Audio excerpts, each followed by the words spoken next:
क्या है, कभी पारिवारिक समस्याएं, ऐसी कोई भी समस्याएं आ जाती हैं उस समय। देखो, हमने जो अनुभव किया है कि जब तक नाम जप नहीं करोगे तब तक बुद्धि शुद्ध नहीं होगी, और जब तक बुद्धि शुद्ध नहीं होगी तो निर्णय ठीक नहीं होगा। नाम जप सर्वोपरि है। चैतन्य महाप्रभु ने 3 बातें कही। नाम जप करे, वैष्णव सेवा करे, सब पर दया का भाव रखे, इससे बढ़कर कोई बात नहीं। नाम जीवे दया, नामे रुचि, वैष्णव सेवा, ये 3 बातें जोर की कही।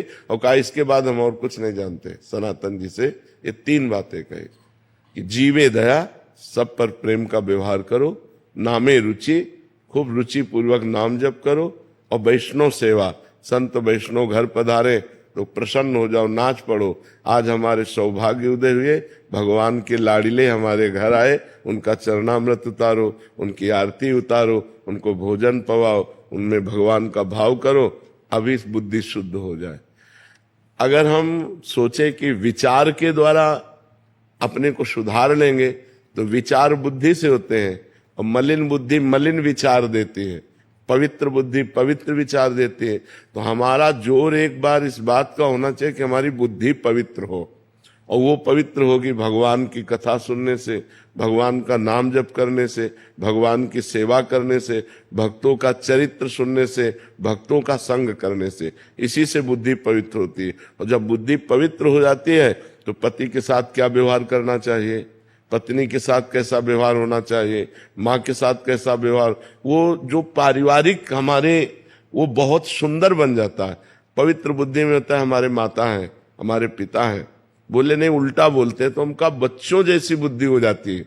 जो वृद्ध पुरुष हैं उनकी बालकों जैसी बुद्धि हो जाती है। हमको जैसे छोटे बालक पर गुस्सा नहीं आता, वो हमारी दाढ़ी नोचे, वो हमें कटु बोले, कुछ भी बोले तो बालक है। ऐसे वृद्ध को भी क्षमा भाव रखना चाहिए अपने माता पिता। देखो, चाहे जितनी सेवा करो, वो कभी ये नहीं कहेंगे कि ये बहुत सेवा करता है, वो कमी निकालेंगे कि बहू हमारे साथ ऐसा बर्ताव करती है, बेटा ऐसा बर्ताव करता है। तो हमें, अगर हम भजन करते हैं, हमारी बुद्धि पवित्र है, तो हर समय पूज्य भाव बना रहेगा कि यार पिता है, यार माता, उनको जो बोलना है बोलने दो, हमारा जो कर्तव्य हम करें। तो अपने जो दैनिक दिनचर्या के कर्तव्य हैं परिवार के, वो तभी हम ठीक से पालन कर सकते हैं जब भजन हो। नहीं तो जरा सी बात में माता पिता को पीट दिया, जरा सी लोभ के लिए भाई भाई की हत्या कर दी, जरा सी बात के लिए बड़े बड़े उपद्रव हो जाते हैं। सब ठीक है, लेकिन बुद्धि भ्रष्ट है तो उपद्रव करके महान विघ्न पैदा कर देती। तो हमको थोड़ी सी बुद्धि अगर शुद्ध हो जाए तो जीवन जीने का तरीका आ जाए। नहीं तो सब भगवान ने व्यवस्था की, लेकिन हमारी बुद्धि ही हमको नरकगामी बना देती है, जेलगामी बना देती है। तो हमें चाहिए नाम जप के द्वारा, सत्संग के द्वारा, शास्त्र स्वाध्याय के द्वारा हम अपनी बुद्धि को शुद्ध करें, आचरण हमारे शुद्ध हो, तो हम अपने परिवार को भगवान की तरह प्यार करें, तो हमारा मनुष्य जीवन जो आनंद के लिए वो निर्वाह हो जाए। नहीं तो कब क्या हो जाए कुछ पता नहीं, बहुत गलत बुद्धि है। कब क्या निर्णय कर दे, कब क्या करवा दे, कुछ पता नहीं है। 1 मिनट में दुर्गति हो जाती है, 1 मिनट में। ऐसे कितनी घटनाएं हैं जिनमें हमारी बुद्धि हमको धोखा दे देती है और हमसे पापाचरण बन जाते हैं। जो नहीं होना चाहिए वो हमसे हो जाता है। इसलिए हम प्रार्थना करते हैं सबसे, जैसे जीने के लिए हमें श्वासों की आवश्यकता है, ऐसे जीवन व्यवहार के लिए हमें भगवान की आवश्यकता है, अध्यात्म की आवश्यकता है। यदि अध्यात्म के द्वारा हमारा माइंड कंट्रोल नहीं होगा तो हमको गलत करवा देगा, हमसे बहुत बुरा करवा देगा।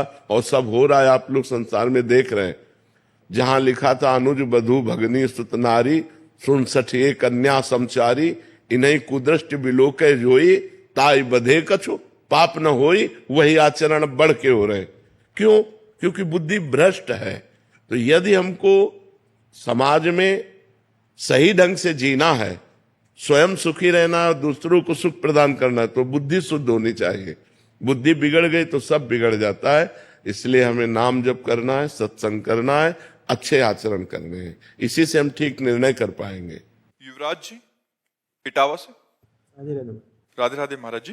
महाराज जी, जब मृत्यु निश्चित है परंतु हम भाग्य को भजन के द्वारा बदल सकते हैं, इसी प्रकार मृत्यु जो कि निश्चित है उसे भजन, नाम जप या अच्छे कर्मों से मृत्यु को कष्ट रहित या अंतिम समय में भी भगवान का अच्छी चिंतन हो, ऐसा क्या कर सकते हैं? हाँ, कष्ट रहित हो जाओगे, मृत्यु का दुख नहीं भोगना पड़ेगा।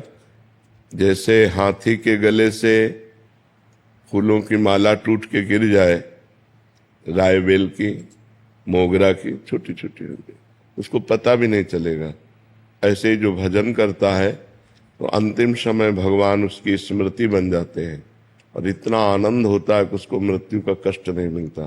पर ये उसी को जो जीवन भर भजन करता है, अंतिम समय भगवान का स्मरण आ गया और वो भगवान के पार्षद स्वरूप होकर दिव्य धाम की यात्रा करता है, उसे मरने का भय या मरने का दुख नहीं रहता, जो निरंतर भजन करता है। पर निरंतर भजन करना बहुत कठिन है, नहीं? हाँ, बार बार मन को प्रभु में लगाओ और ये ऐसा प्रपंची है कि भाग के प्रपंच में चला जाता है, दुनिया की बातें बुनता रहता है, भजन में नहीं लगता है। भजन में इसको अभ्यास के द्वारा लगाया जाता है, बहुत दीर्घ काल तक अभ्यास, लंबा समय अभ्यास में दे, तो जहां जहां मन जाए वहां से हटा हटा के नाम में लगाओ, जहां जहां मन जाए वहीं भगवान को देखने की चेष्टा करो कि सब में भगवान है, तो धीरे धीरे मन पवित्र होगा। और जब पवित्र हो गया फिर रुचि आ जाती है, नाम में रुचि आ गई, बस नाम में रुचि हो गई, सब कुछ हो गया। जहां नाम में रुचि हो गई तो बस फिर सब बात बन जाती है। फिर तो जैसे गरीब आदमी धनी हो जाए, ऐसे नाम रूपी धन जहां आया तो सब विकार नष्ट हो जाते हैं, सब सद्गुण आ जाते हैं, भगवान की झांकी आने लगती है, परमानंद में भगवान से अपनापन हो जाता है, फिर तो निहाल हो गया जीव। इसलिए नाम जप का अभ्यास करो, तो मन लगे न लगे, अंतिम समय यदि हम नाम का स्मरण नहीं कर पाते तो जीवन भर हमने स्मरण किया है, अंतिम समय भगवान हमारा स्मरण बनते हैं। जिस समय हमारा अंतिम समय होता है, हम बेहोश होते हैं, उस समय भगवान स्मरण बनते हैं। जय नाम ते कृष्ण, वो नाम रूप से स्फुरित होने लगते हैं, राधा राधा कृष्ण कृष्ण, बस जीव का परम कल्याण हो जाता है। अभिषेक जी दिल्ली से। जय जय गुरु हरिवंश। श्री हरिवंश महाराज जी। महाराज जी, जो नाम का ध्यान आपने बताया उसी का अर्थ स्वरूप में स्थित रहना है या फिर स्वरूप कुछ और है महाराज जी? पहले हमको चाहिए कि संसार से मन हटाकर नाम में लगाएं, पहला काम हम कर लें। अब हमारा मन में नाम में लगने लगा तो फिर नाम का प्रभाव अंदर ज्ञान पैदा करता है कि मैं स्थूल शरीर नहीं हूं, मैं सूक्ष्म शरीर नहीं हूं, मैं कारण शरीर नहीं हूं, मैं सच्चिदानंद भगवान का अंश हूं, श्री कृष्ण अंश, ममैवांश हूं, मैं कोई प्रकृति जन्य रचना नहीं हूं। अब वो शुद्ध ज्ञान उसको अपने स्वरूप की तरफ ले जाता है। पर पहले हमारा अनर्थ निवृत्ति हो ना, जो गंदी आदतें हैं, जो पाप प्रवृत्तियां हैं, जो मन की चंचलता, ये पहले निवृत्त हो तो हमें डट कर पहले नाम जप करना चाहिए। जब नाम जप में मन न लगे तो नाम कीर्तन करना चाहिए, नाम कीर्तन में मन न लगे तो भगवत कथा सुननी चाहिए, कोई शास्त्र स्वाध्याय करना चाहिए। भगवान से हटकर हमारा मन जाए तो समझो कि विपत्ति होने वाली है। का हनुमंत विपत्ति प्रभु सोई, जब तो सुमिरन भजन न होई। जहां सुमिरन भजन नहीं हो रहा तो फंसा देगा मन कहीं ना कहीं। बहुत दुष्ट है, मतलब इतना बेईमान, इतना सुंदर भगवान के नाम का सुमिरन छोड़कर संसार के बेमतलब जाल बुनता रहता है, बेमतलब घूमता रहता है। उसको लाख समझाओ, वो उसकी आदत है। अब बस उसी को संभाल ले तो जीवन मुक्त हो जाए। बंधन और मोक्ष का कारण मन ही है। विषयों में लगा हुआ मन बंधन का कारण है और भगवान में लगा हुआ मन मोक्ष का कारण है। तो खूब भजन करो, इसी से ज्ञान प्राप्त हो जाएगा। प्रियंका जी उत्तराखंड से। महाराज जी, कंफ्यूजन को मतलब संशय को दूर करने का सही तरीका क्या है? सत्संग, शास्त्र स्वाध्याय। जब हमें सत्संग के द्वारा सत्य वस्तु का पता चलता है, हमारी बुद्धि पवित्र होती है तो संशय रहित होती है। जब शास्त्र स्वाध्याय करते हैं, हमारे को ज्ञान होता है, धर्म क्या है, अधर्म क्या है, उन्नति के लिए कौन से आचरण चाहिए, अवनति कराने वाले कौन से आचरण है, कौन से आचरण स्वर्ग ले जाते हैं, कौन से आचरण नरक ले जाते हैं, कौन से आचरण भगवत प्राप्ति कराते हैं, तो हमारी बुद्धि पवित्र होती है। तो जब हमारा अध्यात्म में निर्णय ठीक निकालने वाली बुद्धि हो जाती है तो व्यवहार में तो ठीक निकाल ही देगी। तो हमें चाहिए कि पहले हमें अपनी बुद्धि को पावन करना चाहिए, शास्त्र स्वाध्याय, नाम जप और सत्संग के द्वारा, तभी हमारी बुद्धि संशय शून्य होगी। तभी होए सब संशय भंगा, जब बहुकाल करिए सत्संगा।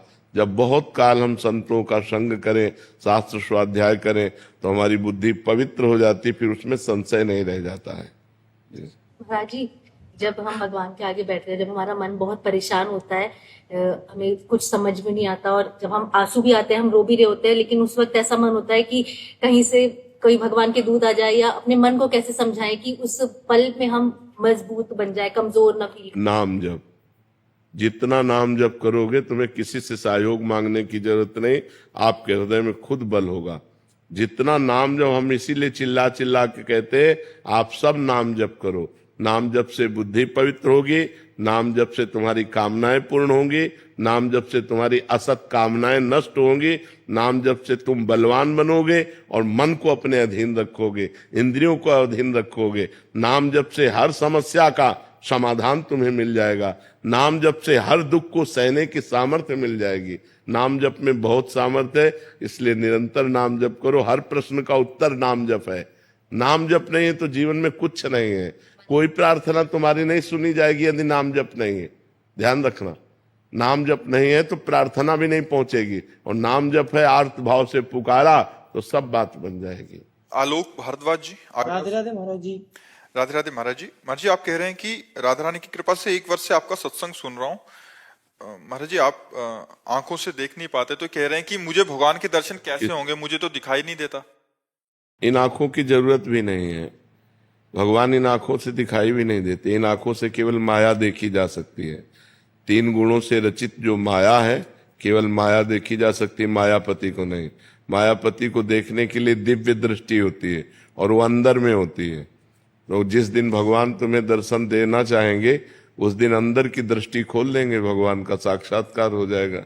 इन बाह्य दृष्टि से तो भगवान को देखा भी नहीं जा सकता है। तो सर्वत्र कोई कण ऐसा नहीं जहां भगवान ना हो। हम भला देख पाते हैं क्या? नेत्रवान होते हुए भी अंधे हैं। केवल माया का रचा हुआ शरीर, माया का रचा हुआ संसार देख पाते हैं। तो भगवान को देखने के लिए जो दिव्य नेत्र चाहिए वो कभी अंधे हो ही नहीं सकते, वो अंदर विराजमान है। नाम जप करो, भगवान तुम्हारे भाव में आकर तुम्हें दर्शन दे देंगे। अभी आप जो सोचते हैं वो झांकी अंदर देख पाते हैं कि नहीं? कोई न कोई, भले संसार की हो। हमारे जैसे कोई मन की चीज हो तो वो, हाँ, तो मन की आंखों से तुम देख लेते हो ना। हाँ, मन की चीज आ जाती है। हाँ, जैसे कोई आप कल्पना कर रहे हो, तो आप मान लो कि महाराज जी कैसे हैं, आपने कल्पना की, तो आपके अंदर आई झांकी कि नहीं आई? लेकिन हाँ, इमेजिन हो जाएगा एक समझ में। जैसे हम आपके सामने बैठे हैं, तो आप भावना करो कि सुना है ना कि वो कैसे हैं, तो आप कल्पना कर सकते हो कि वो कैसे हैं। तो आपके मानस पटल पर वो झांकी आ जाएगी जैसी आपने कल्पना की। हाँ, आ जाएगी ना।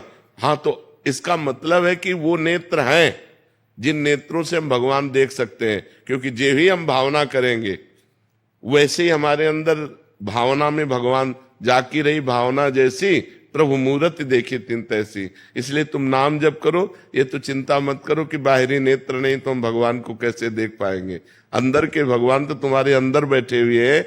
जिस दिन कृपा करेंगे अंदर ही मिल जाएंगे, तुम्हें चिंता नहीं करनी, ठीक है? और खूब नाम जप करो, प्रसन्न रहो। ये कभी शोक मत करना कि मेरी आंखें नहीं है। नहीं, जिनकी आंखें बाहरी नहीं होती उनकी आंखें भगवान होते हैं। चिंता मत करो, ठीक है जी। टीना जी जोधपुर से। राधे राधे महाराज जी। महाराज जी, हम जो भी नया कार्य करते हैं उसमें हमें विफलता ही मिल रही है, तो क्या ये एक समय का फेर है या थोड़े समय के लिए नया कार्य रोक देना चाहिए ऐसे? नहीं, पूर्व में हमारा प्रारब्ध जो है वो अशुभ जोरदार है, इसलिए हमको सफलता नहीं प्राप्त हो पा रही। जैसे हमारे 2 प्रकार के कर्मों से शरीर बना हुआ है, शुभ कर्म मतलब पुण्य, अशुभ कर्म मतलब पाप। जब हमको दंड भुगताया जाएगा तो विपत्ति, असफलता, पराजय, तिरस्कार, अपमान, निंदा ये हमको मिलेंगे, क्योंकि इन्हीं के द्वारा दुख हमें प्राप्त होता है। और जब हमारे पुण्यों का नंबर आएगा तो सफलता, सम्मान, प्रशंसा, सत्कार ये हमको प्राप्त होंगे। तो हमें धैर्य रखना चाहिए, कार्य को रोकना नहीं है, कार्य को हमें करते रहना है। हम एक दिन विजय को प्राप्त होंगे, क्योंकि वो पाप कर्म बराबर थोड़ी बना रहेगा, वो भुगता के खत्म हो जाएगा। अच्छा, उसको जल्दी नष्ट करने के लिए नाम जप करो, भगवान का नाम जप करते हैं, एक नियम लेकर के नाम जप करो। वो काउंटर चला है आजकल नया, तो एक गिनती रखो, 10,000 नाम, 20,000 नाम, 50,000 नाम, रोज नाम जप करो, भगवान से प्रार्थना करो, पूर्व प्रारब्ध क्षय होगा, हर कार्य में सफलता मिलती चली जाएगी। और कोई भी कार्य करने के लिए भगवान का सुमिरन करना अत्यंत आवश्यक है। हनुमान जी लंका में जब प्रवेश हुए तो कैसे प्रवेश हुए? भगवान का सुमिरन करते हुए। प्रविश्य नगर की जय सब काजा, हृदय राख कौशलपुर राजा। भगवान का हृदय में चिंतन है तो विजय ही विजय है। भगवान का चिंतन करो, कभी गलत आचरण मत करो और नाम जप करो। आज नहीं तो कल सफलता जरूर प्राप्त होगी। आशा गोस्वामी जी बरसाना से। राधे राधे महाराज जी। महाराज जी, जब भी मेरे ऊपर कोई परेशानी आती है, श्री जी मेरे साथ रहती है, मुझे पूरा पक्का भरोसा होता है कि मेरे साथ कुछ गलत नहीं होगा। लेकिन कुछ समय बाद कभी कभी कुछ बात पे भरोसा टूट जाता है महाराज जी। ऐसे में टेंशन होने लग जाती है, मेरे साथ ऐसा क्यों हुआ, क्यों होता है महाराज? राधा नाम जप करो, अधिक से अधिक राधा नाम जप करो, तो हमारी जब बुद्धि पवित्र होगी तो संशय नहीं होगा। थोड़ी बुद्धि मलिन है तो उसी में संशय उत्पन्न हो जाता है। और नहीं तो भरोसा करो, लाडली जी तो परम कृपालु हैं, परम दयालु हैं। कृपालुता दयालुता की समुद्र हैं स्वामिनी जी, और आप उनकी सखी हैं। मान लो उनकी गोस्वामी परिकर से हैं तो आप उनकी सखी हैं, फिर चिंता क्या करना। और देखो, ये बात हमको दिमाग में रखनी है कि जैसे दिन आया है तो रात्रि आएगी पक्का, ऐसे सुख आया है तो दुख आएगा। ये संसार में हमारा जन्म हुआ है तो यहाँ सुख दुख से संघर्ष झेलना पड़ेगा। भगवान का अवतार हुआ तब सुख दुख झेलना पड़ा, अपने तो मनुष्य है। सोचो, जिनका सुबह राज्याभिषेक होने वाला चक्रवर्ती सम्राट पद पे, सामय के 14 वर्ष का वनवास दे दिया गया, नंगे पैर, तपस्वी भेष, किसी नगर में नहीं जाना, जंगल में वास करना। सोचो, जो राजकुमार जहां सुंदर कोमल गद्दे बिछे हैं वहां चरण रखते हैं राम जी, वही सिया जी, वही लक्ष्मण जी कंक्रीट कांटों से भरे हुए जंगल में 14 वर्ष व्यतीत करने के लिए। तो ये भगवान ने अवतार लेकर के हमको दिखाया कि जब हम भगवान होकर के बराबर सुखमय जीवन व्यतीत नहीं कर सके तो तुम इंसान होके कैसे व्यतीत कर सकते हो। इस मृत्यु लोक में दुख सुख का संयोग बना ही रहेगा। आज 10 दिन सुख है तो 11वें दिन थोड़ा दुख आ जाएगा, 11वें दिन दुख है तो फिर 10 दिन बाद सुख आ जाएगा। ऐसा क्रम चलता है, इसलिए हमें धैर्य पूर्वक रहना चाहिए। अपने इष्ट पर कभी अविश्वास नहीं करना चाहिए, लाडली जी पर कभी अविश्वास नहीं करना चाहिए कि यार दुख चल रहा है, पता नहीं लाडली जी हम पर प्रेम करती हैं कि नहीं करती हैं। अब नाराज तो नहीं हो गई लाडली जी? लाडली जी कभी नाराज नहीं होती। ने कहूँ न रिस कहूँ, भूली हूँ न होत सखी, रहत प्रसन्न सदा, ये मुख हास्य है। ऐसी सुकुमारी प्यारे लालजू की प्राण प्यारी, धन्य धन्य धन्य तेज इनके उपास है। तो धन्य है आप, श्री जी की सखी हैं। खूब नाम जप करो और हर परिस्थिति में लाडली जी की जय बोलो, संशय मत करो हृदय में। आयुषी मित्तल जी कैथल से। राधे राधे महाराज जी। महाराज जी, आप कहते हैं कि एक प्रभु का ही ध्यान करना चाहिए, क्या इसका ये मतलब है कि हम केवल उनका ध्यान करें, बाकी किसी भगवान के मंदिर में न जाएं? प्रभु का मतलब क्या है? राम जी प्रभु, शंकर जी प्रभु, कृष्ण जी प्रभु, पार्वती जी प्रभु। प्रभु तत्व है, वही विविध रूप धारण किए। तुम्हारी जहां रुचि हो तो आ जाओ। मन हो हनुमान जी को पूजो, मन हो राम जी को पूजो, मन हो शंकर जी को पूजो, मन हो श्याम जी को पूजो। वही तो प्रभु है, प्रभु तो वही है। प्रभु माने होता स्वामी, ईश्वर। तो ईश्वर एक है, उसके रूप अनेक है। जो रूप माने वो मन में आवे वो पूजो, मना थोड़ी है, कहीं मना है क्या? तो फिर कैसे? हमने कभी कहा है क्या कि किसी के मंदिर नहीं जाना चाहिए? तो फिर भगवान के तत्व में जब देखते हैं तो एक है, और जब लीला में देखते हैं तो अनेक हैं। वो अनेक रूप धारण किए हुए हैं। तो हमारी जहां श्रद्धा बने, हमारी दुर्गा जी में श्रद्धा बनती तो हम दुर्गा जी में, हमारी सिया जी में, हमारी प्रिया जी में, जहां बने श्रद्धा वहां श्रद्धा करो, मना थोड़ी है। प्रभु तो वही है। देखो वही इतना सुंदर श्याम सुंदर है तो वही भयानक नरसिंह रूप है, वही इतना सुंदर राम रूप में है तो वही मत्स्य रूप में है, वही कूर्म रूप में है। विविध अवतार भगवान ने धारण किए, वही प्रभु तो है जी। मेरी वाइफ है यहाँ पर, हम थोड़े 15 साल से उनकी काफी तबीयत खराब रहती है, तो हम उनका इतना इलाज करवा चुके हैं हर जगह से, तो अब धीरे धीरे उनकी थोड़ी सी इस चीज में जो हिम्मत टूटने लगी है, तो आप थोड़ा सा उन्हें मार्गदर्शन कर सकते हैं? हाँ, नहीं हिम्मत मत तोड़िए। 20 साल से हमारी किडनी फेल है और 20 साल से हम कष्ट भोग रहे हैं, लेकिन आप देख रहे हैं क्या हम अपनी हिम्मत तोड़ी है क्या? हम आपके सामने बैठे हैं। अच्छा, आप केवल दवाइयों का भरोसा रखते हैं और हम भगवान का भरोसा रखते हैं। आपने पाप कर्म भी कर लिए होंगे, लेकिन अपने बचपन से बाबा जी हैं, कोई भूल कोई गलती बहुत संभाल कर जीवन चलाया, लेकिन पूर्व का पाप, पूर्व जन्म का पाप हमको दंड दे रहा है, हम उसको भोग रहे हैं, आनंद पूर्वक भोग रहे हैं। तो आपका पति, भगवान की कृपा इतनी कि वो आपका सहयोग देने वाला है, तो आप बड़े सौभाग्यशाली हैं जो आपको ऐसा पति मिला हुआ है। ये जरूर है कि पूर्व का कोई प्रारब्ध ऐसा है जो आपके शरीर को दुख दे रहा है, तो नाम जप करते हुए भगवान के आश्रित से इसको सहो। जैसे अब हम अपने मन को रोज समझाते हैं, बस शरीर छूटा कि भगवान के दरबार में जाना है, चुपचाप सह ले, तो आनंद पूर्वक सह रहे। तो ऐसे चुपचाप नाम जप करते हुए सहती जाओ, और आपको तो दवाइयां भी मिल रही, सब व्यवस्था है, भगवान की कृपा है। आप ऐसे निराश मत होइए और हताश मत होइए। हम आपके साथ उदाहरण हैं। 20 साल से किडनी खराब है और रोज अतरे दिन रोज डायलिसिस हो रहा है, कितनी परेशानियां हैं।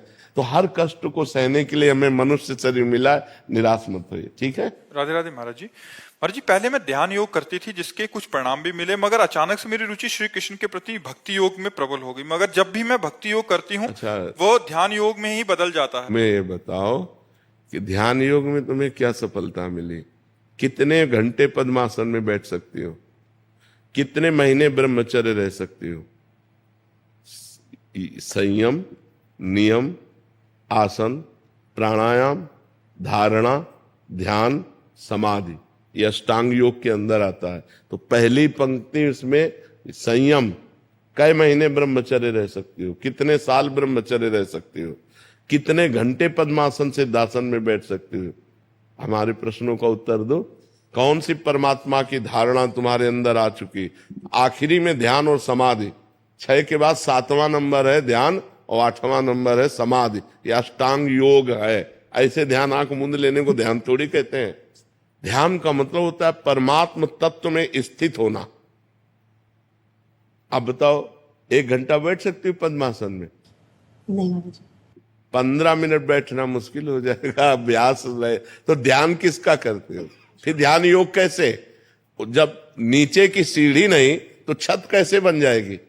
हमारी बात ध्यान करो। यम, नियम, प्राणायाम, प्रत्याहार, धारणा, ध्यान, समाधि, यह अष्टांग योग है।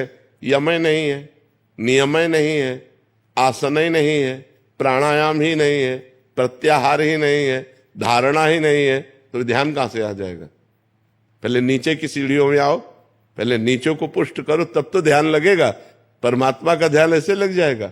कई मिनट प्राणायाम, प्राणवायु को रोका जा सकता है, कई मिनट अष्टांग योग में चला जा सकता है। तो कलयुग है।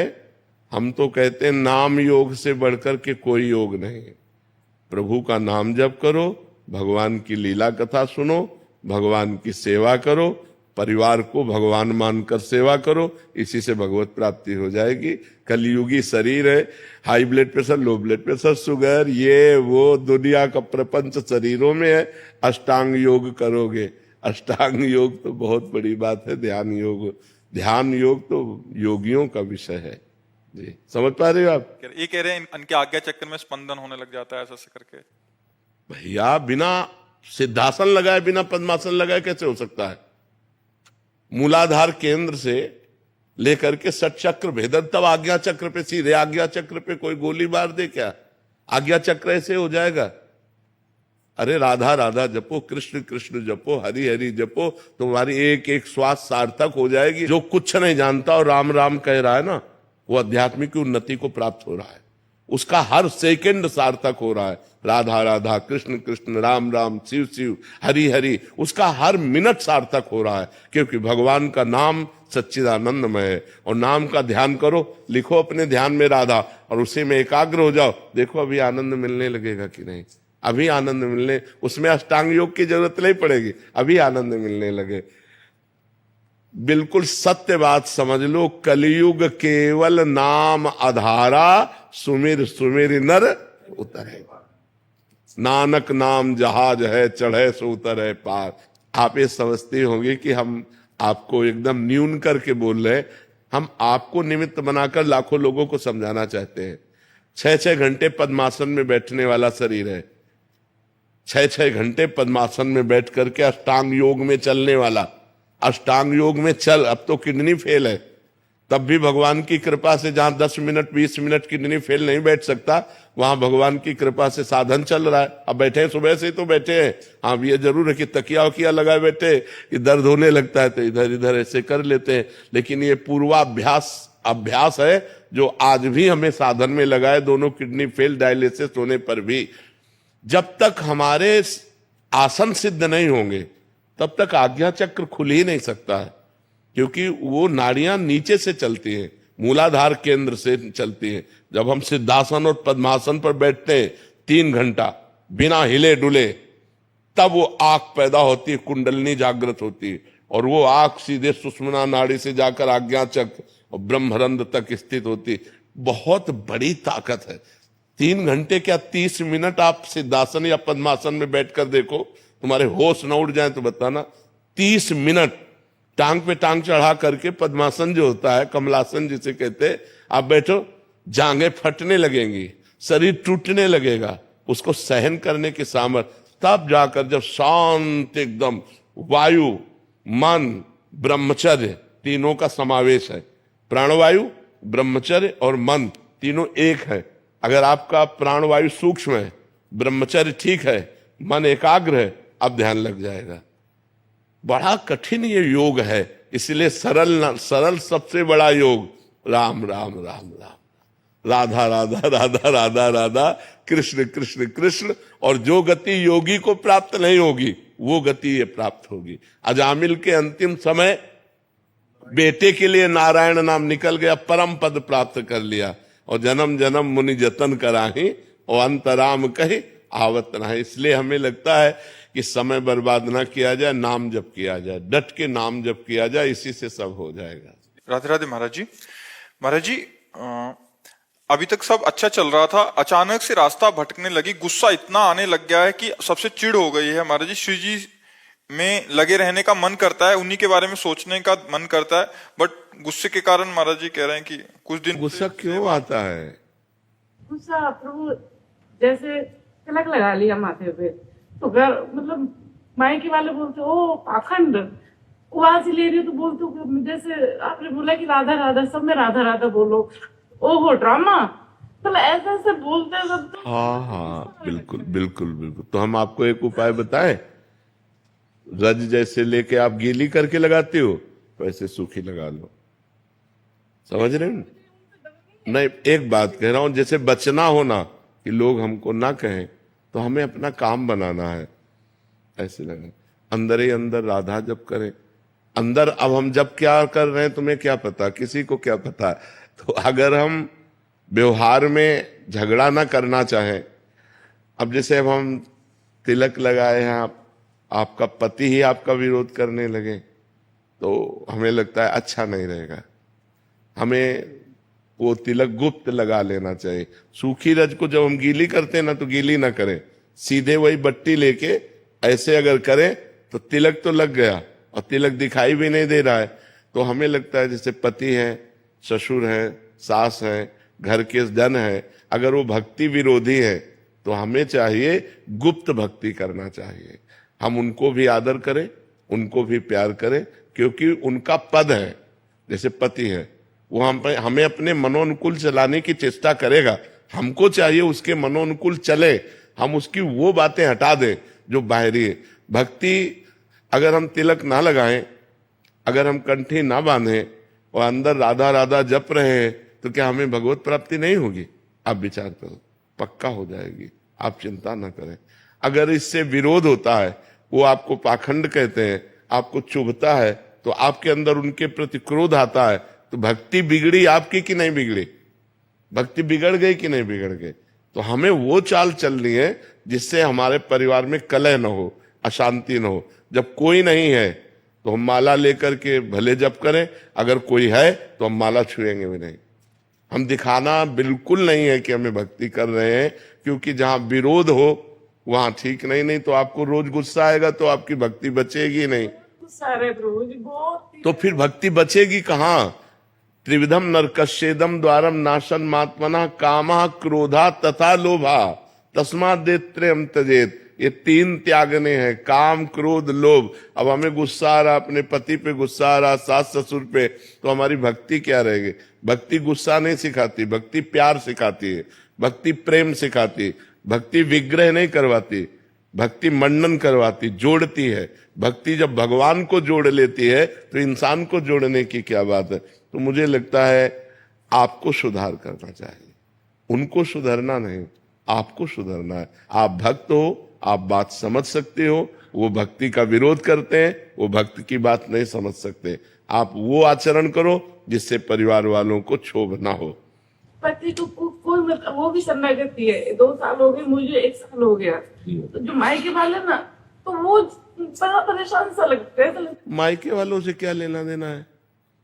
मेन पॉइंट तो ससुराल वालों से है। तो मायके वालों से क्या लेना देना है? तो बोलते हैं ना, नहीं, अब हटो।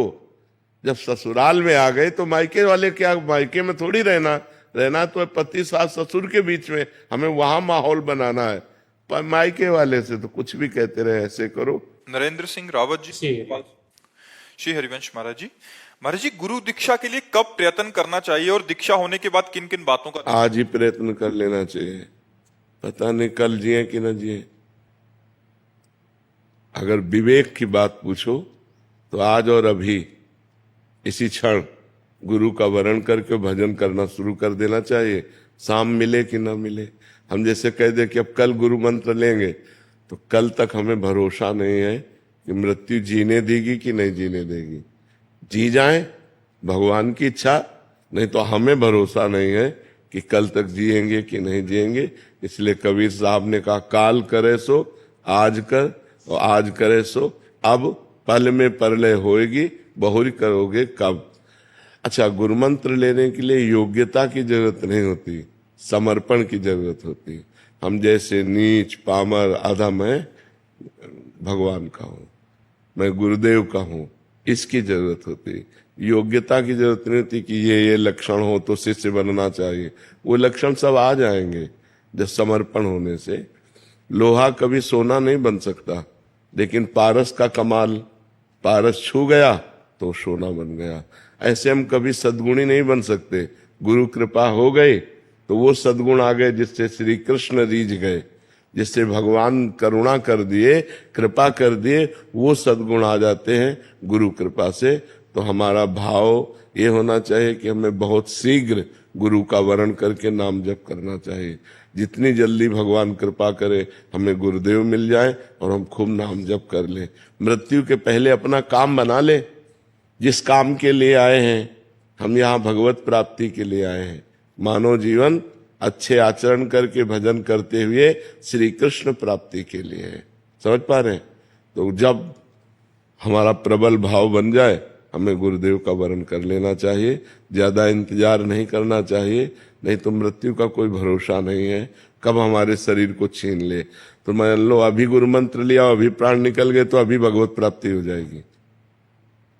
अभी गुरुमंत्र लिया और उसी को जपने लगे और हमारे प्राण निकल गए तो अभी भगवत प्राप्ति हो जाएगी।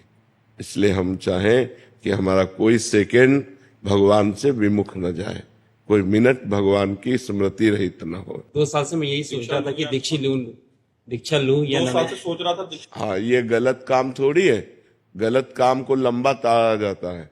नहीं, मुझे ऐसा लग रहा था मेरे अंदर ये विकार, मतलब नहीं तो हमारी बात समझे आप। हाँ, कि हम जैसे हैं। अब विकार दूर कब होते हैं? जब भगवान का नाम जप करते हैं, गुरु की शरण में होते हैं, साधु संग करते हैं, तभी तो हमारे दुर्गुण नष्ट होते हैं। हम दुर्गुण नष्ट करके सदगुरु की शरण में जाएं, ऐसा तो असंभव है। सदगुरु की शरण होने पर दुर्गुण नष्ट हो जाते हैं, ये संभव है। तो हमें लगता है हम जैसे हैं, जैसे गंदे हैं, ऐसे ही हम शरण में हो जाएं तो हमारा काम बन जाएगा। विवेक यादव जी, गाजियाबाद से। राधे राधे। राधे राधे महाराज जी। महाराज जी, परीक्षा में कुछ असफलताओं के बाद मन व्यथित रहता है। एक तरफ लगता है कि मैं कहीं अपने साथियों से पीछे छूटता जा रहा हूं, दूसरी तरफ लगता है अगर सफल नहीं हुआ तो मेरा क्या होगा। महाराज जी, ऐसे में महाराज जी मेरा मार्गदर्शन करें। हाँ बिल्कुल, ये नई अवस्था में ये सोच तो होती है। अगर बच्चा, हम एकाग्रता पूर्वक अपने पाठ को, तो हमें लगता है कि फेल कैसे हम हो गए। आपके ग्रंथ इतने बड़े बड़े नहीं, हमारे ग्रंथ इतने मोटे मोटे हैं। स्वाध्याय हर चीज का 10 साल पहले पढ़ा होगा, अगर वो बात पूछोगे तो अभी 10 मिनट में पूरी उसकी व्याख्या करके बता देंगे। अगर आप प्रयासरत हो, प्रयत्नरत हो, तो अपने विषय में असफल कैसे हो जाते हो? या तो आप ब्रह्मचर्यहीन हो रहे हो, इधर उधर प्रपंच कर रहे हो, अपनी पढ़ाई से विमुख आचरण कर रहे हो, मनोरंजन कर रहे हो। नहीं तो बच्चा, अपने चैप्टर को हमें 1 साल दिया जाता है, 1 वर्ष दिया जाता है अपने चैप्टर को कंठस्थ करने के लिए, पुष्ट करने के लिए। कितनी पढ़ाई होगी? बिल्कुल, मतलब जिस विषय में लगो उस विषय में एकदम। तो हम कह रहे हैं तुम्हारा जो चैप्टर है हम उसे कंठस्थ कर सकते हैं। तो हम इतने कमजोर क्यों हैं कि हम फेल हो जाते हैं? अगर ये हो कि भाई टीचर कोई पक्षपात करता है तो बात अलग है, नहीं तो हम फेल क्यों हो जाते हैं? कहीं ना कहीं हम गलत हैं। हम अपनी गलती को सुधारें। और असफलता मिलना सफलता का एक प्रतीक है कि हमें और जोश आना चाहिए। आप जीवन में कभी असफल नहीं होंगे। रात दिन पढ़ाई करो, ब्रह्मचर्य से रहो, भगवान का नाम जप करो, माता पिता की आराधना करो। कौन सी उन्नति जो तुम्हारे चरणन चूम ले? कौन सी उन्नति जो चरणन चूम ले? इसलिए हमें तो लगता है कि हम अपने धर्म ग्रंथों को ऐसे याद किए हैं जैसे काका गागा नहीं याद किया जाता, ऐसे याद। उठते बैठते चलते फिरते जो पद है, पूरी 84 जी, पूरा सुधा निधि जी, पूरी सेवकवाणी, पूरी स्फुटवाणी, उसे जिस विषय में लगे तो अपने विषय में लगे, जिस विषय में लगे तो एकदम लगे। तो आप फेल कैसे हो गए? अपने विषय का ज्ञान आपको क्यों नहीं है? ऐसा तो कोई चैप्टर प्रश्न दिया नहीं जाता जो क्लास का ना हो। मान लो आप 12वीं में हैं तो 12वीं के क्लास के अंतर्गत ही आपको दिया जाएगा। ऐसा नहीं है कि आपको आगे का दिया जाए। आप जितनी क्लास में पहुंचते जाएंगे योग्यता, उतना ही आपको प्रश्न दिया जाएगा। तो हमको अपने चैप्टर को घुस करके घुन की तरह लगना चाहिए। जैसे गेहूं में घुन लग जाता है ना, पूरा खोखला कर देता है, ऐसे में अपने चैप्टर में लग करके पूरे चैप्टर को अपने माइंड पे बैठा लेना चाहिए। हमारा माइंड बहुत विस्तार से है, अनंत जन्मों के संस्कार भरे हुए हैं। छोटी सी चिप में मन की अनंत जन्मों के, तो ये सब पूरा आपको भर लेना चाहिए। कहीं ना कहीं आप प्रमाद कर रहे हैं, कहीं ना कहीं आप त्रुटि कर रहे हैं, उसको संभालिए, नहीं तो ये निराशा ऐसी बढ़ जाएगी कि जीना मुश्किल हो जाएगा। अभी बच्चे हैं ना, अब जैसे देखा कि जैसे इन्होंने कहा हमारे दोस्त सफल हो रहे हैं, तो दोस्तों के सामने नीचा, घर परिवार में जाने पर कि यार हमने यार इतने रुपए लगाए और तुम फेल हो गए, यार ठीक नहीं है। अब वो अंदर से इतना घुट जाता है कि उसे एक रास्ता दिखाई देता। ऐसे कोटा में बहुत से बच्चे जो करते हैं, उसका कारण है कि उनको एक रास्ता नजर आता है कि अब मित्रों में कैसे जाऊं और घर के परिवार वालों को कैसे मुंह दिखाऊं। हर जगह ये आता है कि फेल फेल फेल, तो इससे अच्छा है कि हम कर लेते। कोई रास्ता थोड़ी है। आप भूत प्रेत बनोगे, फिर नाना प्रकार के और दुख भोगोगे। हमें चाहिए कि हम अपनी गलतियों का सुधार करें। मोबाइल में रील देखने में समय बर्बाद न करें, गेम देखने में बर्बाद न करें, गर्लफ्रेंड बॉयफ्रेंड वाली झंझट में ना पड़े, इस प्रपंच में ना फंसे। अगर आप सही से चलो और ब्रह्मचर्य धारण करो तो ब्रह्मचर्य में इतनी सामर्थ्य है कि सब कुछ याद हो सकता है बच्चा, सब कुछ याद हो सकता है। तो आप निराश मत हो, संयम में चलो और आगे उन्नति को प्राप्त हो। ऐसा नहीं कि